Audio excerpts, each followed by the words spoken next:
I didn't realize my step-parent was turning my brother and sister against me until it was too late. When my dad married Lorna, I was 16 and old enough to know when someone was pretending. She never raised her voice, never slammed doors, never did the evil stepmother thing you see in movies. If anything, she was sweet. Cupcakes after school, notes in lunchboxes, soft smiles that showed just enough teeth. That's how it started. At first, it was small. My little brother Mason stopped barging into my room to show me his terrible TikTok dances. My sister Ava stopped asking me to braid her hair before school. I figured it was normal. We were growing up. Then one night, I walked into the kitchen and the conversation died. Dad cleared his throat. Lorna smiled at me over her wine glass.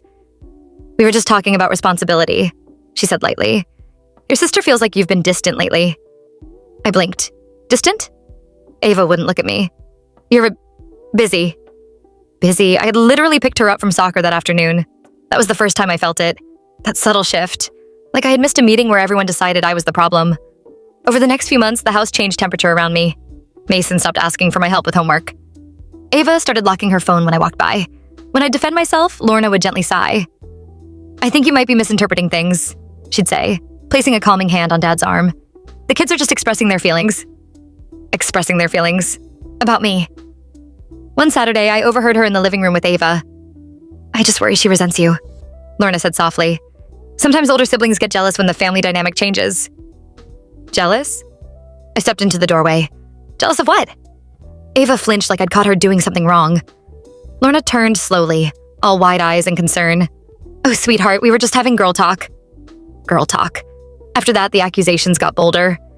Mason told Dad I'd called him annoying. I hadn't. Ava said I rolled my eyes at her friends. I didn't even know her friends' names. Every time I denied it, Lorna would tilt her head sympathetically. "Maybe you don't realize how you come across."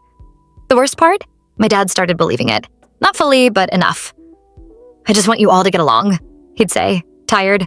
Lorna's trying really hard." So was I. The breaking point came on Thanksgiving.